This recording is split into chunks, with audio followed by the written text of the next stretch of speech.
Whether or not you come from a technical background, at some point everyone's got to have been frustrated by a product that just doesn't live up to its promise. When you're designing new technologies for use in healthcare and life sciences, how can you make sure that they solve a real problem in practice, not just in theory?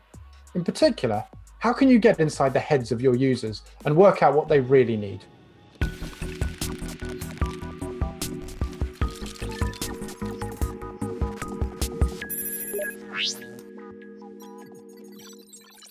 Hello and welcome to The Evidence Space, a podcast from the Institution of Engineering and Technology, which presents conversations with leaders from health, care and life sciences. I'm your host, Dr. Peter Bannister, and on this episode of The Evidence Space, we're going to be looking at user-centric design for new technologies. You may have heard the terms UX, user interface design, ergonomics, but what do these actually mean when you're developing a new product to solve a medical need? In particular, how do these terms get interpreted if you're designing with the intention of your device being used by a patient versus one that's going to be used by a clinician? To discuss and help me answer these questions, I'm delighted to welcome to the evidence space Dr. Tahreema Matin and Bastian Hauck. Tahreema, Bastian, welcome to the evidence space. Hello. Peter. Tahreema, could I start with you first and ask for an introduction and a fun fact about yourself? Yeah, sure. So thank you for inviting me. I'm a clinical academic leader. I have a portfolio that sort of spans the entire healthcare landscape. So I have experience as a consultant radiologist. I've worked in the NHS frontline for over 12 years. I'm an academic, a national clinical advisor for education reform at Health Education England, and I'm also a consultant for UK startups. A fun fact about me, I love to dance. And I trained to a semi-professional level in ballet, tap, and modern jazz. And in my formative years, I set up a urban dance company called Funkology that is still successfully running to this day. That's terrific. Bastian, how about you? Thank you very much. Also, thank you very much for having me. So my name is Bastian Hauck. I'm a diabetes patient advocate. I'm on the board of the German and the International Diabetes Federation.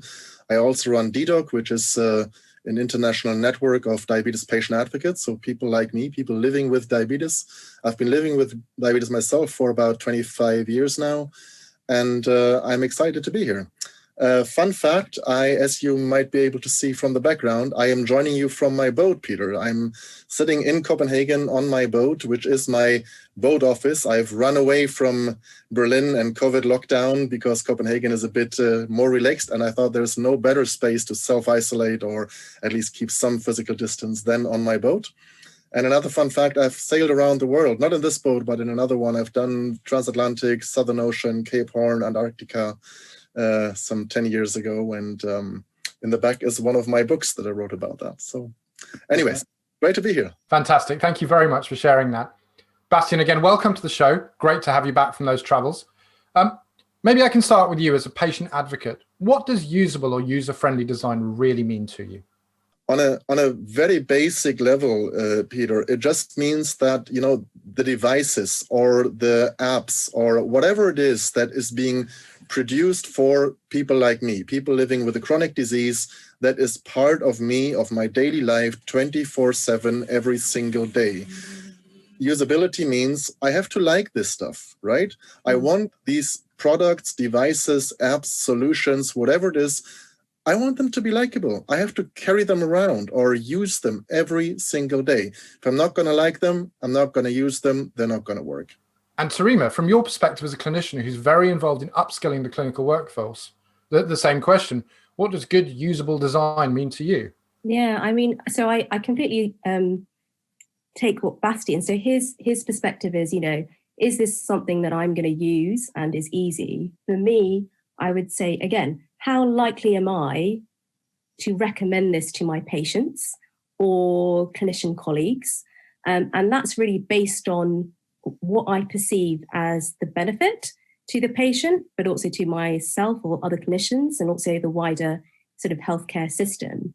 So for patients, the things that I'm most concerned about are, first of all, is this something that's safe and secure? So has it kind of met all the data privacy, the kind of regulatory aspects, so that it's trusted and I can be sort of reassured that when I recommend this to a patient, they are safe? Also, is it clinically effective? So is it actually addressing a unmet healthcare need? And that can only be determined by the patient. So, is it something that they struggle with? Is it an issue that has been addressed through this digital solution? And therefore, beyond that, does it have the evidence base? So we then move into the realms of kind of clinical quality and effectiveness. So is this something that has enough evidence for me to feel secure that actually, it is effective and I would promote it? Yeah, I think the health inequality question is an increasingly important one when you consider balancing the potential of cutting-edge solutions with the likelihood that the population who actually stands to benefit from them is ever going to be able to use them. I mean, Bastian, it sounds very clearly that just proving scientific superiority on its own through your new intervention is not enough. There's a lot more that needs to be done for an intervention to be accepted, a new device or an app, and actually used in the way that it was intended. How do you achieve this idea of co-design in practice? Because I do get the sense that for some people, it's a bit of a box-ticking exercise. I asked the patient, they said it was good, then I went back to doing things the way I would have done anyway. As a patient advocate, how do you like to be engaged by the people coming up with these new innovations? Yeah, so I actually, me and our teams at DDoG, we do work with companies quite a bit who are working on tools, developing tools, etc. Whether they're digital or real, hardcore devices or whatever. One of the major things that I often see going wrong is that we are being brought in way too late. We're being brought in when a solution is pretty much there. And when it's just about asking, so do you like it? And those that have been spending sometimes years of work, research, design, etc., basically, and I understand, basically what they want to hear is, yes, it's great, we love it. But, if you come in that late and that is the only question you're asked and the answer is already almost kind of expected, and then we don't like it, then, the only thing I can say is, what, you should have asked us 3 years ago when you started developing the solution. Or maybe you should have asked us 5 years ago when you started asking the question. So when you start framing a research question in very basic science, that's when you start building on a certain hypothesis you have. You expect a certain unmet need. You expect a certain problem that you want to solve. But maybe this is not the problem I have. Maybe for us, the problem is, it might be the same, but it might feel different. Something else might be more relevant than what you as the researcher or as the product developer or as the company who's driven by a certain business model is looking at. So I think one of the keys to meaningful co-creation and collaboration on developing solutions in healthcare is don't bring people like me, patients/users, I actually like the term user better, don't bring us in towards the very end when you're almost done. I couldn't agree more, actually, Bastian. You've put it absolutely perfectly, that the model that we often follow for academic research is that you have a kind of patient representative, or you present them certain kind of, information along the development. But actually what you need to do is, as you said, include the patient, and I would advise also the clinician as well, right at the inception. Help them to really define, as you say, what is the actual problem that you're trying to address? Because that's for me is the hardest bit. If you're not meeting an unmet healthcare need, then there is no point for this solution and it will never be adopted at scale. And also, I think there needs to be a kind of fundamental shift in the way that clinicians, engineers, patients, and all disciplines work together. So I definitely see from a kind of medical perspective that we're moving from somewhere where it's been very paternalistic, hopefully to somewhere where it's more about shared decision-making and empowering patients.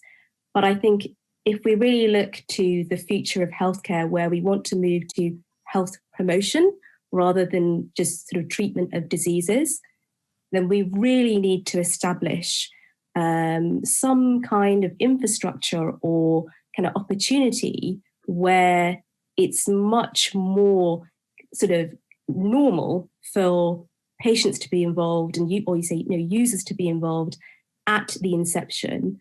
And maybe a part of that is that all the different disciplines being used to that from an early age. And by that, I mean, this should be, starting at medical school or, at university level, rather than when you've graduated and you're starting a medtech company or you're, looking at developing a solution, that you then start to sort of, how would I go about this? Whereas if I think you had the opportunity, like in early stage education, where patients, clinicians, engineers, computer scientists were all kind of, there was some shared curricular content, or it was a core thread of education, I believe that would really change the culture around this.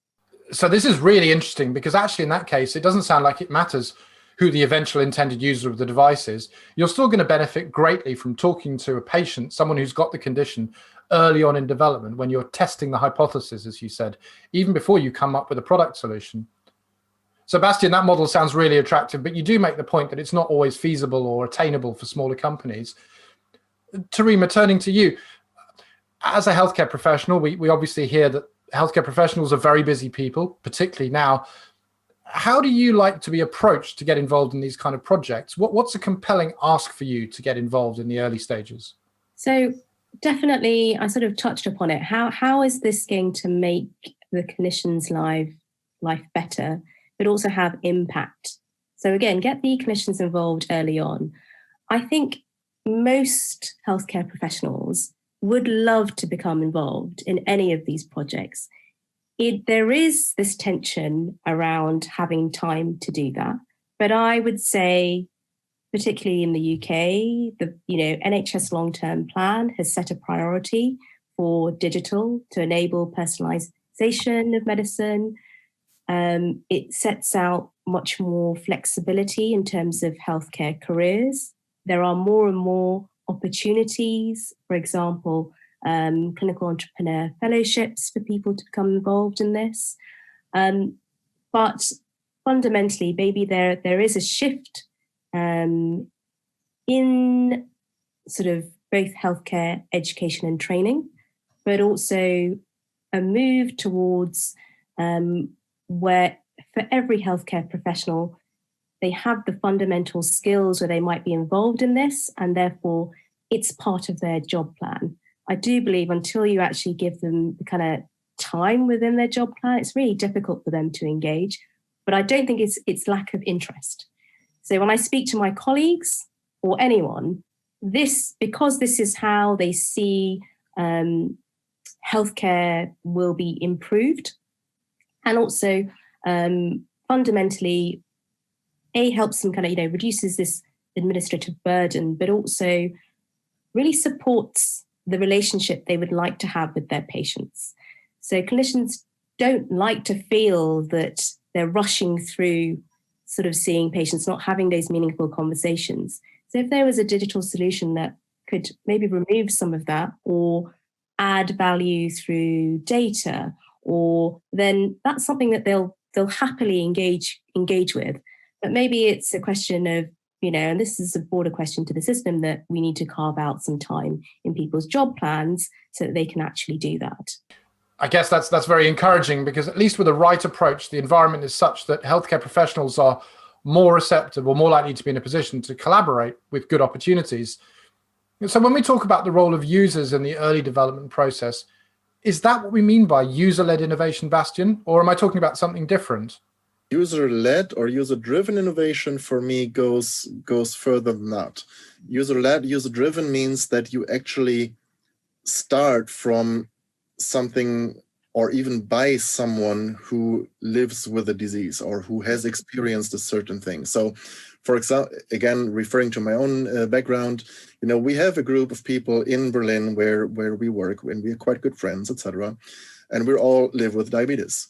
And some of us have been starting to experience a couple of years ago with DIY closed loop systems. So self-written algorithms, written open source by the community called We Are Not Waiting, a community that said, you know what, why is it not possible to link a continuous glucose monitor to my insulin pump? It's this one sends glucose monitor levels every 5 minutes by Bluetooth and then to my cell phone to the cloud. This pump has a remote control on my cell phone using Bluetooth. That can't be that hard. The only reason it's not there is regulation, it's liabilities, it's legal constraints mostly. It's not that, you know, the technology, to write an algorithm that keeps the blood glucose more or less level is not rocket science. It's I don't want to say it's basic, but it's not rocket science, right? So not that the big companies wouldn't be able to do that themselves. The reason they don't, or they didn't until a few years ago, bring it to market is that there was liabilities, there was legal constraints, there was regulatory non-approval, there weren't processes for this, etc. So a group of people got together and said, you know what, we can do this ourselves. We know about IT. We know how to do algorithm. We know how to reverse engineer an insulin pump. We know how to hack into the signal coming from a sensor. We can put this all together, see it on our laptop, write our own code, and then put it out there, not as a product, because that would be illegal, because again, it would be under regulation, but we could publish the source code in a Word document under the Freedom of Speech Act and just write a manual for people how to program their own app with it. And that's what they did. So in Berlin, what we did is, that's where it comes to user-led innovation, to your question. We recently, 2 years ago, applied for EU funding. And we got €1 million from the European Commission for a consortium that now includes universities, Charité in Berlin, Copenhagen University here where I am right now, the Steno Diabetes Center. Stanford is hopefully going to join us very, very soon. And the whole project, the whole consortium has been made up, has been designed by people living with diabetes, and we're developing now the evidence base around it, because we will never get to regulatory approval with DIY systems. We need industry to come on board. We need to push the boundaries of regulatory, you know, EMA, FDA, etc. We need to convince clinicians, we need to convince HCPs that this is safe, as you were saying, Tarima. This is safe, this is secure, it's not going to put us at risk. We have people in our group that have more than 5 years living with these kind of autopilots, right? We know it's safe. We know it's secure. We have more than 12,000 users worldwide using this right now. But just because we know doesn't mean that this is going to be approved, regulated, and prescribed by someone like you in the clinical setting. So we need to push it forward. So user-driven, user-led means we take it into our own hands, we do a proper research proposal, we apply to the European Commission, we get top-notch experts from around the world, some of them living with diabetes themselves, some of them looping themselves, some of them not. Some are just really, really top-notch researchers. And we ask them to work with us and produce the kind of evidence, not clinical trials, but the kind of real-world evidence that then will convince someone like the EMA or the FDA or someone like you, Tarima, to understand that this is actually now written in your language. We have been publishing in peer-reviewed journal. We've been presenting at international conferences, ADA, EASD, ATDD. This is pushing boundaries. This is user-driven innovation because we want it. So we try to make sure that actually in the end, industry can come back on board, and they will certainly be the ones who are now bringing products to market, and this is currently happening. And they are the ones who will certainly make profit on this afterwards as well. And that's perfectly fine because we couldn't do it without them. So user-driven, user-led innovation for me, it sometimes starts from the community, it starts from an individual. I have hundreds of other innovations where it's a patient who had a need, who then came up with a solution and made it into a small, you know, handmade prototype and then try to scale it, etc. There's lots of examples out there. This is something even a bit further. But coming back to what your audience probably is, Peter, you know, people working in companies or SMEs or startups, etc. It doesn't have to be that radical. Just make sure that you talk to us early enough. Make sure you involve us early enough. And to going back to your question before, how do you do that in the patient user field? Just ask.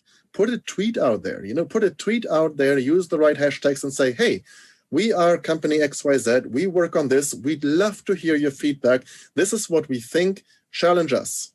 Tell us your story. Come in, let's have an open house, let's discuss, right?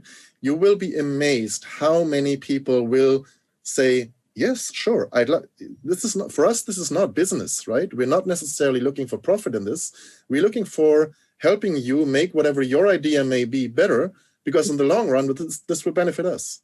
Definitely. And I think there's definitely in the last few years, as you say, more frameworks and guidance or so that in the UK there's the code of conduct for NHS digital and technology kind of solutions. And I think that does give people who want to engage in developing anything a little bit more guidance from day one about how they would go about this. And that's helpful. But again, and maybe actually there is a technological or healthcare solution out there to address, as you say, enabling us to kind of grow an evidence base at speed. Without going through the kind of rigmarole of an entire clinical trial, and also identifying kind of quite early on who would benefit from that. So you avoid having kind of adverse outcomes. But yeah, there is a lot of promise, I think, at the moment for that to move forward. I see. So we're fundamentally changing the kind of evidence we can collect from users in the way that we're approaching the development, the prototyping of these new technologies. It's really interesting to understand, both in Germany and in other markets, how the regulators and the healthcare systems at large are responding to that. Look, Tarima, Bastian, I'm afraid we've run out of time, but I'd love to carry on the conversation, in particular understand how you end up with a device that's genuinely easy to use. If it's okay, I'd like to follow this up in our next episode. Yeah. On this episode of The Evidence Space, we've heard about the role that the user can play in the inception stage of new innovations for healthcare and life sciences. Bringing users into the design process late in the day is not a recipe for success. However, there are real benefits to identifying and engaging with your users as early on in the process as possible. We've also heard about opportunities for engineers to get on board and co-create new innovations with the users themselves, and how they can make contributions moving these technologies through to market. Innovators have a clear opportunity to engage with users and test the hypothesis together as early as possible, not come up with a solution and then ask, is this good enough? We hope that you've enjoyed this episode of The Evidence Space. If you have any suggestions for future episodes, please get in touch, and thank you very much for listening.